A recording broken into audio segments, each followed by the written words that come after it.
Bonjour à tous, dans cette vidéo, nous allons donc corriger l'exercice type du TD du chapitre 5. Il faut bien sûr avoir l'énoncé à proximité pour pouvoir suivre la correction. Cet énoncé se trouve sur physique-sn.fr et on commence tout de suite justement par un petit résumé pour bien comprendre le problème qu'on nous pose. Ici, un résumé de l'énoncé. On a un amplificateur audio dont la bande passante est comprise entre 1000 Hz et 20 kHz, ce qui correspond en fait aux fréquences audibles par l'oreille humaine, quasiment. Et on va justement amplifier un signal qu'on appelle U2T, qui est un signal carré de fréquence 5000 Hz. Et en fait, on vous donne la décomposition en série de foyers du signal U2T, qui est un signal carré dans l'énoncé. Et la première question qu'on vous pose, c'est en fait, quelles sont les harmoniques qui vont être prises en compte dans la bande passante. Donc, vu que la bande passante est entre 1000 Hz et 20 kHz, ici, pour pouvoir comprendre la réponse à la question, j'ai fait à l'aide de Python ici le spectre du signal carré U de T, sachant que vous n'étiez pas obligé de le tracer, ce spectre, mais c'est pour bien expliquer la réponse à la question. Donc ici, on a la composante continue qui est positionnée sur 0 Hz et qui est à 1 volt, comme dit dans l'énoncé. Et après, ici, on va trouver l'harmonique de rang 1 qui est à 5000 Hz ici, dont l'amplitude, on verra ça tout à l'heure. Ensuite, ici, l'harmonique de rang 2 n'existe pas d'après la décomposition en série de Fourier. La prochaine harmonique, enfin, le prochain harmonique, c'est l'harmonique de rang 3 à 1500, pardon, 15 000 Hz. Et ici, ensuite, on a l'harmonique de rang 5, l'harmonique de rang 7, et ainsi de suite. Et donc, vu que la bande passante de notre système est comprise entre 1000 Hz et 20 kHz, graphiquement, en fait, ça va se donner quelque chose comme ça, où en fait, du coup, on va laisser passer uniquement en fait tous les harmoniques qui sont dans cette bande passante, de 1000 à 20 000 Hz ici. Et on trouve quoi? Eh bien, on trouve l'harmonique de rang 1 qui est à 5000 Hz et l'harmonique de rang 3 qui est à 15 000 Hz ici. Et on vous pose la question, est-ce que la valeur moyenne justement est comprise dans cette bande passante? Il faut se souvenir que la valeur moyenne, justement, fait partie de la composante continue. Et cette composante continue, ici, en fait, est sur 0 Hz. Donc, c'est bien en dehors de la bande passante. Donc, en fait, on ne la prend pas en compte dans la suite de notre raisonnement. Donc, il faut imaginer finalement que le signal, qui contenait une infinité d'harmoniques, ici, en fait, on va prendre en compte que l'harmonique de rang 1 et l'harmonique de rang 3, justement, à cause de la bande passante de l'amplificateur audio. Voilà pour cette première question. Ensuite, on vous pose la question justement de calculer la puissance du signal. Alors, je vous rappelle que la puissance du signal reçu par un conducteur ohmique de résistance R en convention récepteur, alors tout ça n'est pas précisé dans l'énoncé, mais c'est sous-entendu que c'est en convention récepteur, eh bien cette formule-là que je ne relis pas, je rappelle juste que A1 c'est l'amplitude de l'harmonique de rang 1, et ainsi de suite. Ici, en fait, on vous demande déjà de calculer la puissance moyenne normalisée. Alors tout de suite, il faut comprendre que normalisée, c'est ce qu'on a vu dans le chapitre précédent, ça sous-entend que le conducteur ohmique, en fait, on va prendre sa résistance à 1, 1 qui est un coefficient. Donc déjà, on va remplacer tous les R par 1 ici. Donc on va obtenir ici, en fait, comme puissance normalisée du signal ici, que j'ai appelé puissance moyenne, mais en fait c'est P signal, c'est donc la valeur moyenne au carré, plus l'amplitude de l'harmonique de 1 au carré plus 2, sur 2, pardon, plus 1 au 2 au carré sur 2, et ainsi de suite. Donc finalement, ici, on obtient bien la formule de la puissance moyenne normalisée, que l'on appelle P signal ici, euh, pour un signal qui contiendrait une infinité d'harmoniques. Sauf que d'après l'énoncé, justement, la bande passante du système limite ce nombre d'harmoniques. Et on avait vu dans la question 1 qu'en fait, il fallait prendre l'harmonique de rang 1 et l'harmonique de rang 3 uniquement. Vu que l'harmonique de rang 2, ici, a une amplitude nulle, en fait, ça va faire comme formule A1 carré sur 2 plus A3 carré sur 2. Vous pouvez écrire plus A2 carré sur 2, mais A2, je répète, est nul. Donc, pour pouvoir calculer la puissance moyenne normalisée du signal, il va falloir justement connaître les amplitudes de ce signal, les amplitudes des harmoniques de rang 1 et 3. Donc là, il faut prendre la décomposition en série de Fourier, repérer justement l'harmonique de rang 1 et prendre ce qui est devant le cosinus qui correspond à la formule de l'amplitude de l'harmonique de rang 1. Et ici, vous trouvez 4 sur pi. Donc 4 et pi, ce sont des coefficients. Dans l'énoncé est donné avec 3 chiffres significatifs, 5,00. Si vous faites le calcul, avec 3 chiffres significatifs, ça fait une amplitude pour l'harmonique de rang 1 qui est de 6,37 volts. Même chose pour l'harmonique de rang 3. Ici, vous allez trouver 4 sur 3 pi, et donc vous trouvez 2,12 volts. Et enfin, on termine avec le calcul de la puissance moyenne normalisée du signal. Donc ici, il va falloir faire donc A1 carré sur 2 plus A3 carré sur 2, remplacer par les valeurs qu'on vient de déterminer ici, et faire le calcul. Attention, donc le résultat ici est bien avec 4 chiffres ici, alors je ne parle pas de chiffre significatif parce qu'ici, en fait, vous faites une addition, hein. Là, on est au centième, là, on est au centième, donc votre résultat doit aller jusqu'au centième. Et je fais exprès pour l'instant de cacher quelque chose qui est important. Ici, d'habitude, une puissance, d'ailleurs, la puissance qui est ici, si on l'avait calculée, elle aurait été en watts. Quand on parle de puissance moyenne normalisée, c'est un rappel du chapitre précédent, ici du chapitre 4. En fait, la puissance moyenne normalisée n'est plus en watts, mais en volts carrés. Donc là, il faut faire très attention à bien mettre en volts carrés. Donc la puissance du signal, ici, c'est 22,54 volts carrés. Et on va se poser la question dans la suite de l'énoncé, dans la suite de l'exercice, si finalement la puissance du bruit est plus ou moins importante que cette puissance du signal. Nous, on préférait que la puissance du bruit soit plus faible que cette puissance du signal, hein, pour que finalement l'information importante, le signal, ne soit pas bruité, perdu dans le bruit. Donc, justement, dans la suite de l'énoncé, on vous demande juste déjà de déterminer sur quelle gamme de fréquences, qui n'a rien à voir avec la bande passante du système ici, donc quelle gamme de fréquences on va générer avec ce système un bruit blanc. Donc, on vous donne ce graphe ici qui représente, alors il faut tout de suite lire hein, les ordonnées, les abscisses à chaque fois, et là, ce qui va vous permettre de comprendre, c'est surtout les unités de ces axes. Donc là, vous êtes en nanovolts par racine de Hertz ou en femtoampères par racine de Hertz. Donc déjà, nous, on va s'intéresser uniquement aux grandeurs qui sont en volts, c'est-à-dire aux grandeurs qui correspondent à des tensions. On va laisser de côté hein, tout ce qui est justement lié à l'intensité. Et donc, on va prendre cette grandeur-là. Et ce qu'ils appellent en fait en anglais voltage noise, en fait, ça correspond dans notre cours à la racine carrée de la densité spectrale de puissance ici. Et comment on peut le savoir? Parce que justement, c'est en volts par racine de Hertz, bon, en nanovolts par racine de Hertz, en fonction de la fréquence, en fait, ici, du signal de l'entrée. Et on vous demande justement ici, bah, quelle est la gamme de fréquences qui correspond à un bruit blanc. Donc, il faut se souvenir hein, que lorsque le bruit est blanc, en fait, tout simplement, ça fait sur ce genre de graphe, ça fait un palier hein, qui est parallèle ici à l'axe abscisse. Donc, si vous regardez, donc moi je regarde bien la courbe ici qui correspond aux tensions, à voltage ici, et ici c'est pas le cas. Sur cette gamme-là de fréquences, hein, on a plutôt un bruit rose. Donc à partir d'environ, on va dire 200 ici, hein, 200 Hertz. Enfin attention, là je suis à 100, donc là je suis à 200 Hertz. Donc à partir de 200 Hertz jusqu'à cette graduation, donc qui correspond à 100 kHz, eh bien on a un bruit qui est généré, qui est un bruit blanc. Donc c'est bien ça, de 200 Hz à 100 kHz. Bon, ça c'était juste pour voir si vous compreniez ce qu'était un bruit blanc, ou si vous saviez repérer le bruit blanc sur ce genre de graphe.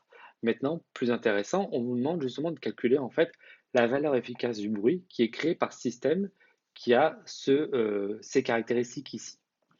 Donc, il faut tout de suite bien repérer, refixer les choses. La bande passante du système, hein, je vous rappelle, c'est de 1000 Hz à 20 kHz, ce n'est pas les valeurs qui sont là. Hein.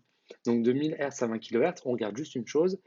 Donc, 1000 Hz, c'est ici, 20 kHz, c'est ici. Donc, on voit bien qu'on a bien un bruit blanc hein, sur toute cette gamme de fréquences. Donc, on va pouvoir, pardon, de 20 kHz à 1000 Hz ici, hein, on a bien un bruit blanc sur toute cette gamme de fréquences.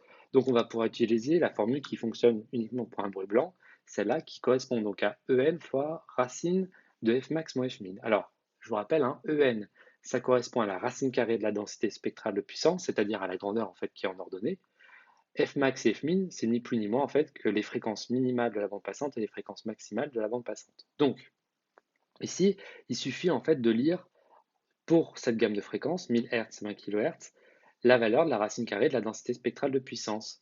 Donc ici, si vous regardez hein, sur ce palier-là, ici, jusque-là, il ne faut pas se tromper, hein, ici on est à 3 quoi 3 nanovolts par racine de Hertz. Attention, hein, on n'est pas à 2, je vous rappelle que le 1 est ici, le 2 est ici, et donc le 3 est là. Hein, c'est une échelle ici logarithmique.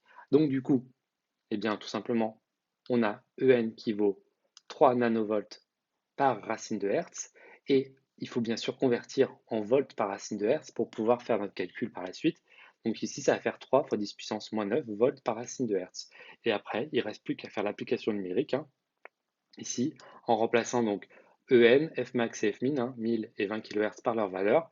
Si vous faites le calcul, vous allez trouver ici une tension efficace du bruit de 4,14 fois 10 puissance moins 7 volts. Bon. Et on vous pose la question hein, ensuite de calculer justement, d'en déduire, je crois que c'est tourné comme ça, en déduire la puissance normalisée du bruit. Donc ici, hein, la valeur efficace du bruit, on la connaît, c'est UF bruit, et du coup, il suffit de la mettre au carré pour pouvoir avoir la puissance de bruit, qui va être aussi du coup en volts carrés, comme tout à l'heure, vu qu'elle est normalisée, hein, cette puissance de bruit. Donc il faut faire 4,14, notre précédent résultat, fois 10 puissance moins 7, au carré.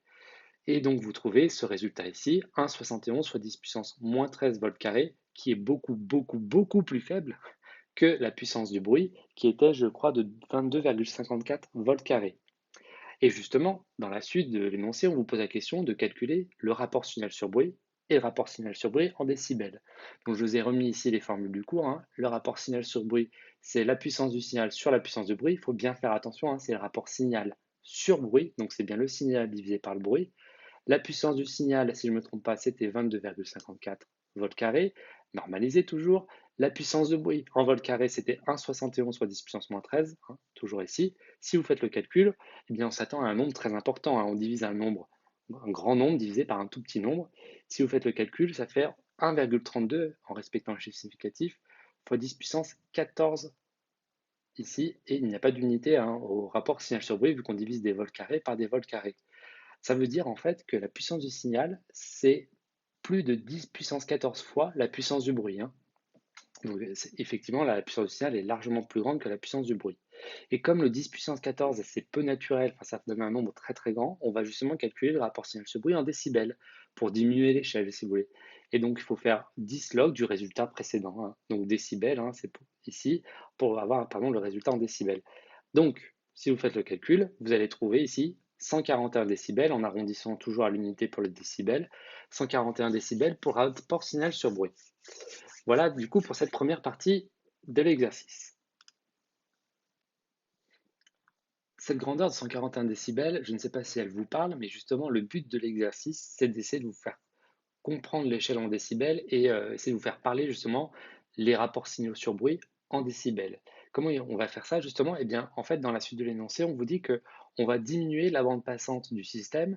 La bande passante va passer donc de 1000 Hz, 20 kHz à 4000 Hz, 16 kHz. Donc on réduit la largeur de la bande passante et on vous demande de recalculer en fait ces grandeurs-là pour justement les faire varier, pour voir justement comment varient ces grandeurs lorsque la bande passante diminue. Donc déjà, si la bande passante elle passe de 4000 Hz à 16 kHz, il faut déjà réfléchir, vu que le rapport signal sur bruit, c'est la puissance du signal sur la puissance du bruit. Bien sûr, la puissance du bruit va changer, mais est-ce que la puissance du signal change ici? Eh bien, vu qu'on avait pris les harmoniques de rang 1 et 3 qui étaient à 5000 à 15000 ici, Hertz, on voit qu'ils sont toujours contenus dans cette bande passante, hein. Donc ici, en fait, la puissance du signal est inchangée car on a toujours les mêmes harmoniques compris dans la bande passante. Ensuite, la puissance du bruit, là, c'est un peu plus simple à comprendre. En fait, il faut juste refaire le calcul. On a toujours le même EN, hein, 3 fois 10 puissance moins 9 volts par racine de Hertz, qui correspond à la racine carrée de la densité spectrale de puissance du bruit. Et la bande passante ici, donc on va faire racine carrée de F max moins F min. Sauf que ici, F max et F min, donc du coup, c'est 16 000 pour 16 kHz et 4000 pour 4000 Hz. Si vous faites le calcul, ici, on est à 3,29 fois 10 puissance moins 7 volts. Alors là, je garde en fait autant de chiffres significatifs que tout à l'heure, hein, je regarde 3.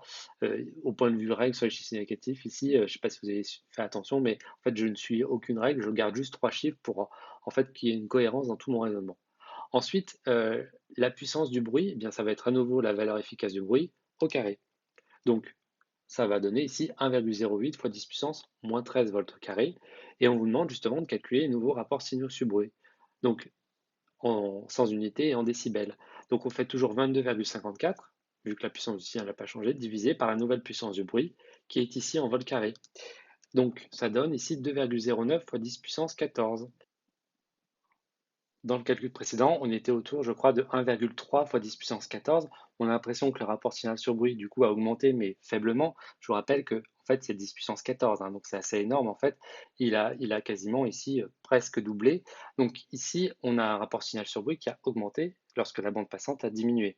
Ce qui semble logique, hein, vu que la puissance du bruit ici a diminué, ici, et la puissance du signal était constante. Donc forcément, le rapport signal sur bruit ici a augmenté. Bon, pour pouvoir justement jauger cette augmentation avec une échelle en décibels, on vous fait calculer aussi le rapport signal sur bruit en décibels. Donc on applique la même formule que tout à l'heure, et ici on trouve 143 décibels contre 141 décibels. Donc quand le rapport signal sur bruit, hein, vous avez vu, a presque doublé, on a ajouté ici quasiment, enfin on a ajouté 2 décibels, bon presque 3. Donc en fait on se rend compte qu'une grosse variation quand même du rapport signal sur bruit ici, entraîne une faible variation du rapport signal sur bruit en décibels, hein, de l'ordre entre 2 et 3 ici. Et donc, on vous pose enfin la dernière question. Est-ce que le rapport signal sur bruit diminue ou augmente lorsque la largeur de la bande passante diminue? Donc, je viens de le dire plusieurs fois, hein. Ici, le rapport signal sur bruit augmente, ce qui en fait ici est une bonne chose, hein. En fait, plus le rapport signal sur bruit augmente, plus en fait la puissance du signal par rapport à la puissance du bruit est importante. Et c'est ce qu'on veut. On veut qu'il y ait de moins en moins de bruit et que le signal prenne de plus en plus de place. Voilà, si on peut utiliser le mot place ici. Voilà, donc c'était ici la correction donc, de cet exercice type du TD du chapitre 5.